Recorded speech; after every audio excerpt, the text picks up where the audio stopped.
السلام علیکم ورحمۃ اللہ وبرکاتہ۔ الحمدللہ رب العالمین والعاقبۃ للمتقین والصلاۃ والسلام علی رسولہ الکریم۔ محترم حضرات، میں فکری ارتداد اور تہذیبی ارتداد کے اسباب اور مسئلے کا حل اس عنوان پر ہم آپ سے لگاتار بات کر رہے ہیں، اور آج اس کا سیریل نمبر 10 ہے۔ بات جو چل رہی ہے وہ یہ ہے کہ فکری ارتداد کو روکنے کے لیے جو ہے وہ مدارس کیا رول ادا کر سکتے ہیں۔ اس پر میں نے پارٹ نمبر 9 میں کچھ باتیں کی، آج بھی اسی پر بات کرتے ہیں، کیونکہ مدارس میں پورے بھارت کے مدارس، وہ چاہے کسی مسلک اور کسی عقیدے سے تعلق رکھتے ہوں، سب کے پاس انجمن کا ایک نظم ہے، یعنی تقریریں سکھلائی جاتی ہیں اور طلبہ کو تیاری کرائی جاتی ہے کہ جب وہ میدان میں اتریں تو ایک اچھے مقرر بن کر کے اتریں۔ یہ جو انجمنیں چلائی جاتی ہیں، انجمنیں پچھلے 100 سال سے ایک روایتی انداز میں چل رہی ہیں۔ ان انجمنوں کے روایتی انداز کو چینج کرنے کی سخت ضرورت ہے۔ وہ کیا کیا چینجنگ ہونی چاہیے، میں نے 4-5 باتیں اس میں لکھی ہیں۔ اگر اس طریقے سے بچوں کی تربیت، کیونکہ ہر جمعرات کو ہوتی ہے اور تقریباً اندازہ ہے کہ 40 انجمنیں، 35 سے 40 انجمنیں چلتی ہیں سال بھر میں۔ اگر 35 سے 40 انجمنوں میں لگاتار اس کا نظم کیا جائے گا تو انشاءاللہ اس کے بہت اچھے نتائج برآمد ہوں گے۔ تو اس میں سب سے پہلی چیز یہ ہے کہ یہ جو موضوع ہمارا ہے فکری ارتداد، اس پر مستقل جو ہے ہر جمعرات کو ایک تقریر ہونی چاہیے، اور تقریر میں اس بات کو، چاہے 5 منٹ کی تقریر ہو، کہ فکری ارتداد کیسے پیدا ہوتا ہے اور اس مسئلے کا حل کیا ہے۔ اگر لگاتار جماعت چہارم کے بچوں سے لے کر کے دورے تک کے بچے یہاں پڑھتے ہیں، اگر اس موضوع پر بولا جائے تو انشاءاللہ ایک اچھے افراد تیار ہو سکتے ہیں، نمبر 1۔ نمبر 2، جو لوگ انجمن چلا رہے ہیں، ہر انجمن کا کوئی نہ کوئی ذمہ دار ہوتا ہے۔ کہیں صرف کاغذی طور پر ذمہ دار ہوتا ہے، اور کہیں بعض مدرسوں میں باقاعدہ ذمہ دار ہوتا ہے۔ جو کاغذی طور پہ ذمہ دار ہیں ان کو چاہیے کہ وہ باقاعدہ ذمہ دار بنیں۔ طالب علم ہیں وہ، ان کو گائیڈ لائن چاہیے کہ انجمن کیسے چلائی جائیں۔ تو دوسری چیز یہ ہے کہ جو لوگ انجمن چلا رہے ہیں ان کو یہ معلوم ہونا چاہیے کہ اسلام پر اس وقت لیٹسٹ کیا اعتراضات ہو رہے ہیں، کس قسم کے لوگ کنفیوژن میں مبتلا ہو رہے ہیں۔ ان باتوں کو عنوان بنایا جائے، اور یہ ایک ایسا نہیں ہے کہ سال میں ایک مرتبہ، ہر جمعرات کو بھلے 3 منٹ کے بعد ہو، ایک بات کی جائے، ایک اعتراض کیا جائے، اور اس کو مدلل انداز میں، منطقی انداز میں اور عقلی لحاظ سے کیا ہے، طالب علم کی تیاری کرائی جائے اور وہ طلبہ کے سامنے گفتگو کریں۔ تیسری چیز ہے کہ انجمن میں جو بھارت میں ہم کو رہنا ہے، اور بھارت میں رہنے کا طریقہ کیا ہونا چاہیے، اس میں 3 بنیادی چیزیں ہوتی ہیں۔ پہلی چیز تو یہ بتائی جائے کہ بھارت کے مسلمانوں سے نفرت کیوں کر رہے ہیں، اس کے اسباب بتائے جائیں اور اس کا حل بتایا جائے۔ نمبر 2، یہ بات بتائی جائے کہ یہ جو بھارت ہے اس میں مسلمان اقلیت میں ہیں، منارٹی میں ہیں۔ یہ بتایا جائے کہ اقلیت اکثریت کے ساتھ کیسے رہنی چاہیے۔ حبیب مصطفیٰ صلی اللہ علیہ وسلم کو اللہ تعالیٰ نے مکے میں اقلیت میں رکھا، مدینے میں اکثریت میں رکھا۔ دونوں نمونے ہمارے پاس کیا ہیں، موجود ہیں۔ لہذا بھارت واسیوں کو چاہیے، بھارتی مسلمانوں کو چاہیے کہ وہ اس موضوع پر گفتگو کرائیں بچوں سے کہ اقلیت اکثریت کے ساتھ کیسے رہتی ہے۔ اور تیسری چیز یہ بتائی جائے کہ مسلمان غیروں کے ساتھ، غیروں کے کیا حقوق ہیں اسلامی لحاظ سے آپ کے اوپر، کیونکہ 80% غیر یہاں رہ رہے ہیں، 20% آپ ہیں، تو 20% کے اوپر غیروں کے حقوق کیا ہیں، غیروں سے تعلقات کس حد تک ہونا چاہیے، ایسا بھی نہیں ہو ایسے تعلقات ہو جائیں کہ اپنا لٹا دیں اور تعلقات برقرار رکھیں. جیسے ابھی ویڈیو ایک آیا، آج ہی کا ویڈیو آیا ہوا ہے کہ وہ صاحب یہ گنیش جو رکھا ہوا ہے اس وقت، اس کے پیچھے کھڑے ہیں 3 مولوی صاحب کھڑے ہیں، باقاعدہ داڑھی ہے، ٹوپی لگی ہوئی ہے، سب لوگ دیکھ رہے ہیں. پوری ایسی ویڈیو 5 منٹ پہ کیا ہوتی ہے، وائرل ہو جاتی ہے، اور وہ اس عبادت پہ شریک ہیں بلکہ عبادت کروا رہے ہیں. یہ تعلقات آپ کو بتانا ہے کہ اسلام نے کس حد تک تعلقات کے لیے لائن کھینچا ہے. تو یہ 3 باتیں ان لوگوں کو انجمن کے ذریعے بتانی چاہیے، تب جا کر کے اس دیش میں فوراً نہیں کنٹرول ہوگا. اگر اس میں 60 سے 70% مدارس انوالو ہو جائیں، اور خاص کر ہمارے بڑے جو 20-25 مدرسے ہیں یہ دلچسپی لے لیں، کیونکہ انہی 20-25 مدرسوں کے لوگ فارغ ہو کر کے دوسرے مدارس میں ایز اے استاد کام کرتے ہیں. اگر وہاں سے صحیح کھیپ تیار ہو تو ہم چھوٹے مدرسوں کے لیے بھی کیا ہو جائے گا، مسئلہ حل ہو جائے گا. تو یہ تیسرا کام کرنے کا ہے. اچھا، چوتھی چیز یہ ہے کہ کوئی مسئلہ جس کو آپ سمجھتے ہیں کہ ایسا کیوں ہو رہا ہے، محض اس طریقے سے تقریر بچوں کی نہ کرائی جائے کہ حالات بہت خراب ہیں. اب حالات کی خرابی پر خوب باتیں کی جا رہی ہیں، عورتوں میں بے حیائی ہے، لوگ شراب پی رہے ہیں، لوگ جوا کھیل رہے ہیں. یہ باتیں ٹھیک ہیں، اس کی یہ وجہ بتائی جائے ایسا ہو کیوں رہا ہے، اور آپ اس میں کیا کردار ادا کر سکتے ہیں کہ اس مسئلے کو کنٹرول کیا جائے. ایک چھوٹی سی مثال دیتا ہوں.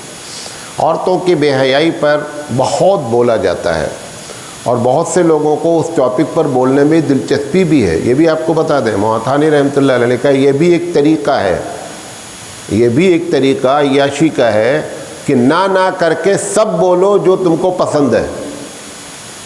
اور یہ حضرت تھانوی ہی جیسے لوگوں کے بس میں ہے جو اس چور کو کیا کرتے ہیں، پکڑ کے باہر لاتے ہیں. تو بہرحال عورت کی بے حیائی پہ گفتگو کہ عورت بے حیا ہے، فلاں ہے، دنیا بھر کا. اچھا، سوال یہ ہے کہ اگر وہ غلط کپڑا پہن رہی ہے تو بازار سے کپڑا خرید کر گھر میں آتی ہے، پہلے گھر میں پہنتی ہے یا بازار میں پہنتی ہے؟ گھر میں پہنتی کپڑا، پھر بازار جاتی نا. اور گھر میں کون بیٹھا ہوا ہے؟ گھر میں ابا ہیں، شوہر ہیں، بھیا ہیں. ان لوگوں کی آنکھ پر پردہ پہلے پڑتا ہے کہ ان کی آنکھیں دیکھتی ہیں اور یہ منع نہیں کرتی ہیں. ابھی بھی ایک بڑی تعداد مسلمان عورتوں کی ایسی ہے جو اگر گھر کے لڑکے ذمہ دار، مطلب بھائی، بڑا، ابا، شوہر، اگر ایک مرتبہ یہ اپنی بہن، اپنی بیٹی اور اپنی بیوی سے کہہ دے، حتیٰ کہ امی سے کہہ دے کہ امی یہ آپ کا جو لباس ہے شرعی لحاظ سے صحیح نہیں ہے، اگر ایک مرتبہ مرد گھر کے کہنا شروع کر دیں، ہماری آج بھی عورتیں اتنی دلیر نہیں ہوئی ہیں کہ آپ کے کہنے کے باوجود پھر بھی وہ کپڑا پہن کر بازار جائیں گے.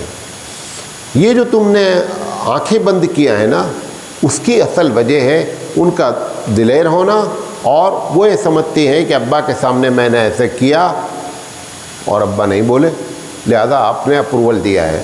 لہذا مسئلے کو وہ بتانے کے بجائے کہ حالات خراب ہیں، تم سے زیادہ اب سب لوگ جان رہے ہیں حالات خراب ہیں، سب جانتے ہیں حالات خراب ہیں. اس پر فوکس ڈالنے کے بجائے یہ فوکس ڈالیں حالات خراب کیوں ہیں اور اب مسئلے کو کیسے حل کیا جائے. بات میری سمجھے؟ یہ تیسری بنیادی چیز ہے جو کرنے کی ہے. چوتھی چیز مدارس کے سلسلے میں، یہ انجمن کے بارے میں بات کر رہا ہوں. بہت تھوڑی سی حدیثیں ہوتی ہیں جو آپس میں متضاد ہوتی ہیں. یہ متضاد حدیثیں جب لوگوں کے ذہنوں میں جاتی ہیں تو یہ کنفیوز کرتی ہیں. میں نے بتایا کیا اس ارتداد سے مطلب کیا ہے کہ آپ کا دل اسلام کے بارے میں مطمئن نہ ہو، آپ کنفیوز ہو جائیں، یہی فکری ارتداد ہوتا ہے. تو جو متضاد حدیثیں ہیں، ہر انجمن میں ایک مسئلے کو لیا جائے کہ یہ حدیث فلاں حدیث سے ٹکرا رہی ہے اور اس کا یہ منطقی اور یہ کیا کہتے ہیں جواب ہے، اس کی تطبیق کی جائے، اس کی تعویل کی جائے، یا منطقی طور پر جواب دیا جائے کہ یہ مسئلہ ایسا ہے. مثال کے طور پر بہت سے لوگ جن کو ابو ہریرہ رضی اللہ تعالی عنہ سے بڑا بغض ہے، حالانکہ آپ کو معلوم ہے کہ حدیث کے لائن میں اگر ابو ہریرہ رضی اللہ تعالیٰ عنہ سے کوئی بغض رکھتا ہے تو اس کا مطلب یہ ہے کہ 1/3 مسائل میں کیا ہو جائے گی، حدیثیں سب ناکارہ ہو جائیں گی، نعوذ باللہ۔ وہ ہمارے بڑے صحابہ میں ہیں حدیث کے لحاظ سے، ان کا احترام ہمارے سروں پر ہے، ہمارے ماں باپ ان پر قربان ہیں۔ اب ابو ہریرہ رضی اللہ تعالیٰ عنہ کا نام لے کر کے کبھی کبھی لوگ کہ ابو ہریرہ نے یہ بیان کیا، اب مثال دیتا ہوں کہ نبی کریم صلی اللہ علیہ وسلم کے بارے میں حضرت عائشہ صدیقہ رضی اللہ تعالیٰ عنہ فرماتی ہیں کہ اگر نبی کے بارے میں کوئی کہے، صحیح حدیث ہے، صحت کی حدیث ہے، کہ اگر کوئی کہے کہ نبی نے کھڑے ہو کر پیشاب کیا ہے تو وہ جھوٹ بول رہا ہے۔ دوسری حدیث اب حضرت ابو ہریرہ رضی اللہ تعالیٰ عنہ کی ہے کہ ہم اللہ کے رسول کے ساتھ سفر میں تھے اور نبی کریم صلی اللہ علیہ وسلم نے کھڑے ہو کر کے پیشاب کیا۔ ایک حدیث یہ بول رہی ہے، ایک حدیث وہ بول رہی ہے۔ اب پبلک میں اگر اس کو آپ کلیئر نہیں کریں گے تو ذہنی طور پر کنفیوز ہوتے ہیں۔ ہے جواب کیا؟ حضرت عائشہ بھی صحیح کہہ رہی ہیں اور ابو ہریرہ رضی اللہ تعالیٰ عنہ بھی صحیح کہہ رہے ہیں۔ کیا صحیح کہہ رہے ہیں؟ حضرت عائشہ فرما رہی ہیں کہ اللہ کے رسول نے کبھی کھڑے ہو کر پیشاب نہیں کیا، مطلب گھر میں کبھی کھڑے ہو کر پیشاب نہیں کیا۔ ابو ہریرہ سفر کا واقعہ بیان کر رہے ہیں، آپس میں حدیث تضاد ہی نہیں ہے، آپ نے تضاد بنا دیا حدیث کو۔ تو یہ انجمنوں کے ذریعے روزانہ کوئی حدیث کا درس نہیں ہے انجمن، لیکن ایک حدیث ہر ہفتے اگر نکالی جائے تو 2 سے 3 سال کے انجمنوں میں بچوں کو وہ ساری حدیثوں کے جوابات، اور جو بیٹھے ہوئے بچے ہیں خاص کر جماعت سوم سے لے کر کے اوپر تک، ہر دن ڈائری لے کر کے بیٹھیں اور یہ جو ایسے باتیں کی جائیں اس کو نوٹ کریں، حوالے کے ساتھ نوٹ کریں کہ یہ حدیث فلاں انجمن میں فلاں تاریخ کو بیان کی گئی اور اس میں یہ تضاد ہے۔ تو ایک پروگرام متضاد حدیثیں جو آپس میں ہیں ان کو بڑا ہوا بھی نہیں بنائیں، یہ زیادہ ہیں بھی نہیں، بہت مختصر ہیں۔ جب آپ کسی فیلڈ میں اترتے ہیں کام کرنے کے لیے تب آپ کو محسوس ہوگا کہ یہ ہوا زیادہ دی جا رہی ہے نہیں اتنی بڑی بات۔ تو میں اس کو اس لیے ہلکا کر رہا ہوں کہ آپ اس کو ذہن پر بوجھ نہیں سمجھیں، ارے اتنی متضاد حدیثیں ہیں، زیادہ ہیں ہی نہیں، لہذا ایسی حدیثوں پر کام کیا جائے۔ اور 5ویں شکل یہ ہے کہ کچھ حدیثیں مشکل ہیں سمجھنے کے لحاظ سے، کبھی سائنٹیفک لحاظ سے سمجھنے کے لحاظ سے ہوتا ہے، کبھی عقلی لحاظ سے بعض حدیثیں ایسی ہوتی ہیں کہ جو مشکل ترین ہوتی ہیں۔ ایک آدمی، حدیث صحیح ہے، سیاستہ کی حدیث ہے کہ چغلی کرنے والا جنت میں نہیں جائے گا۔ اچھا، دوسری جگہ آ رہا ہے کہ لا الہ الا اللہ پڑھنے والا جنت میں ضرور جائے گا۔ اب بتا دیں بھائی کہ چغلی اگر کیا ہے معافی نہیں مانگی ہے، غیبت کیا ہے معافی نہیں مانگی ہے، تو اس کی سزا کے بھگتے بغیر جنت میں نہیں جائے گا۔ یہ نہیں کہا جا رہا ہے کہ کبھی جنت میں نہیں جائے گا۔ تو ایسی جو مشکل حدیثیں ہیں کہ جو بچے لے جا کر کے جب کبھی آگے بڑھیں گے تو ان باتوں کو خود وہ کنفیوز رہیں گے، لہذا اس طریقے سے کبھی مشکل حدیثیں ہوتی ہیں اور کبھی ہوتی ہیں سائنٹیفک لحاظ سے۔ ایک مثال دے رہا ہوں، حدیث میں آتا ہے، غالباً بخاری کی روایت ہے کہ اس دنیا میں جب گرمی ہوتی ہے تو اس کی وجہ یہ ہوتی ہے کہ جہنم سانس چھوڑتی ہے، تو پوری دنیا میں کیا ہوتی ہے؟ گرمی ہو جاتی ہے۔ پھر کافی دن کے بعد وہ سانس کھینچتی ہے تو دنیا میں کیا ہو جاتی ہے؟ سردی ہو جاتی ہے۔ صحیح حدیث ہے۔ اب لوگ اعتراض کرتے ہیں کہ مولانا صاحب اس کا مطلب یہ ہوا کہ ایک ساتھ پوری دنیا میں یا تو گرمی ہونی چاہیے اور ایک ساتھ یا تو پوری دنیا میں کیا ہونی چاہیے؟ سردی ہونی چاہیے۔ اب یہ سائنٹیفک لحاظ سے ان کو خوب پریشانیاں، پھر وہ اس سے ارتداد کی شکل ہوتی ہے، فکری کمزوری پیدا ہوتی ہے۔ چھوٹا سا جواب ہے، آپ کو یہ کس نے بتایا کہ ایک جہنم ہے؟ جہنم کی تو بہت سی قسمیں ہیں نا، الگ الگ ٹائم پر وہ سانس لیتی ہیں، لہذا الگ الگ ٹائم پر پوری دنیا میں گرمی ہو جاتی ہے۔ اور الگ الگ ٹائم پر وہ سانس کھینچ لیتی ہیں، لہذا الگ الگ ٹائم پر سردی ہو جاتی ہے۔ اگر یہ کہا جاتا ہے کہ ایک ہی جہنم ہے، تب آپ کہتے کتنا دیر لگا اس سوال کو حل کرنے میں؟ 2 سے 3 سیکنڈ، اس سے زیادہ نہیں لگا۔ اس طریقے سے جو مشکل احادیث ہیں وہ بھی کتنی ہوں گی؟ بہت ہوں گی، تو 40-50 حدیثیں ہوں گی۔ اور مزے کی بات یہ ہے، میں اپنے علماء سے کہوں گا، مزے کی بات یہ ہے سب پر کتابیں آ چکی ہیں۔ ایسا نہیں ہے آپ مشکل احادیث نکالنا چاہیں گے، اگر نہیں ہے تو PDF مل جائے گا، نیٹ پر مل جائے گا، مشکل احادیث کی پوری لسٹ آ جائے گی، آپ مطالعہ کر لیجئے، اللہ نے آپ کو صلاحیت دی ہے، اور وہ ایک حدیث اٹھا کر کے بچے کو دے دیجئے کہ مشکل حدیث پر جو ہے وہ کیا کر لے، بچہ تیاری کر لے۔ تو اس طریقے سے انجمن کو چلانے کی فکر۔ اور ایک چیز جو بنیادی چیز ہے وہ یہ ہے کہ ہر انجمن میں عقیدہ اہل سنت والجماعت پر ایک تقریر ہونی چاہیے جس کا تعلق شرک سے ہو، کہ شرک ایک گھناؤنی چیز ہے۔ اچھا، کوئی بریلوی عالم بھی یہ بات کہتا ہے کہ شرک اچھی چیز ہے؟ کوئی نہیں بولتا۔ شیعہ بولتا ہے شرک اچھی چیز ہے؟ کوئی نہیں بولتا۔ قادیانی بولتا ہے شرک اچھی، کوئی نہیں بولتا۔ کوئی نہیں بولتا شرک اچھی چیز ہے۔ بولتے کیا نہیں ہے؟ یہ بولتے نہیں ہیں کہ جس سماج میں ان کو اٹھاؤ بھائی، جو پیچھے چلے جاؤ، جو اٹھو، کیا کہہ رہا تھا؟ اچھا، یہ نہیں بتایا جاتا ہے کہ جس سماج میں آپ بڑے ہو رہے ہیں، پل رہے ہیں، وہاں پہ کیسے شرک چل رہے ہیں۔ ایک مکتب میں بچہ پڑھنے آ رہا ہے، پیروں میں اتنے موٹے موٹے دھاگے باندھے ہوئے ہیں، آپ اس کو بتائیں بھائی کہ یہ دھاگا باندھنا شرک ہے۔ ایک آدمی علی رضی اللہ تعالیٰ عنہ کو مشکل کشا مانتا ہے، یہ نہ بتانے کی وجہ سے بھارت سے کبھی بھی شرک ختم نہیں ہو پا رہا ہے۔ شرک کو سب برا کہتے ہیں، شرک کو کوئی بھی آدمی، حتیٰ کہ کبھی کبھی غیر مسلم بھی بولتا ہے کہ شرک اچھی چیز نہیں ہے۔